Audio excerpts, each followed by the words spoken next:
In sports today, Vince Carter makes an emotional return to Toronto. Here's Ryan Poirier with the details and the best of your sports news.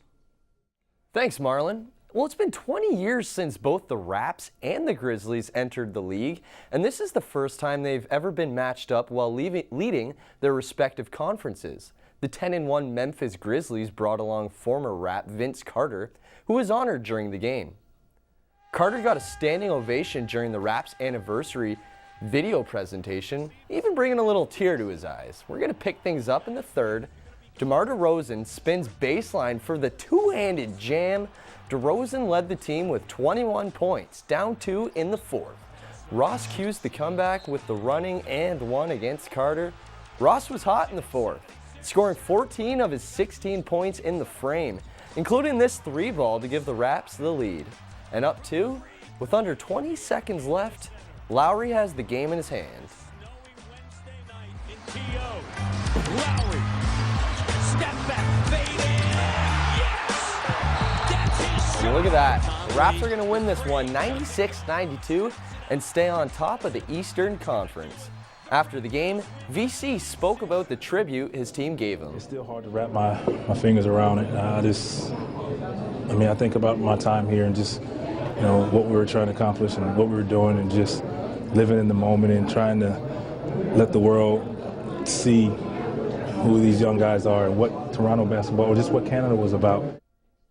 On to the NHL now. In Western Conference action, the Canucks came into oil country facing the struggling Edmonton Oilers, who are dead last in the conference. Early in the second period, 1-0 Vancouver, Canucks on the power play. Radim Verbata wires his 8th of the year, and that didn't take too long.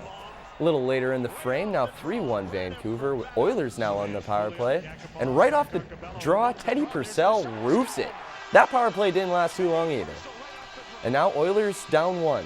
Just 11 seconds later, Canucks unable to clear. Boyd Gordon snaps one to get on the board. Game tied at 3. We're going to skip to the third, game now 4-4. Daniel Sedin finds Yannick Weber charging to the net, putting the Nucks up 5-4. We're going to go final seconds. Oilers banging away at the loose puck, and it appears that David Perron has tied the game. But wait a minute, the ref waved it off, saying Perron kicked it in. But hold on, have another look here. It appears that Ryan Miller actually batted it in. And in a controversial finish, Canucks win 5-4. In the wake of a 9-2 handling to the Nashville Predators, the Leafs are getting ready for more action tonight. But unfortunately for them, it's not getting much easier. They'll be facing off against the Tampa Bay Lightning, who are proven to be one of the best teams in the NHL thus far. Leafs general manager Dave Nonis was asked about Randy Carlyle's job security. He had this to say. Well, no one was here after the Boston game. We were 6-1-1 asking about his job security. We haven't done a good enough job the last 2 games as a group, coaches, players, management. We've got some things to work on, but we just need to get back to where we were a week ago. Now with a look at Mother Nature, Danielle, I've been freezing all week. What's the weather like down there? Thanks, Ryan. All this fresh snow is great for skiers and boarders as the hills start to open this Saturday. But in the meantime, let's take a look at your forecast.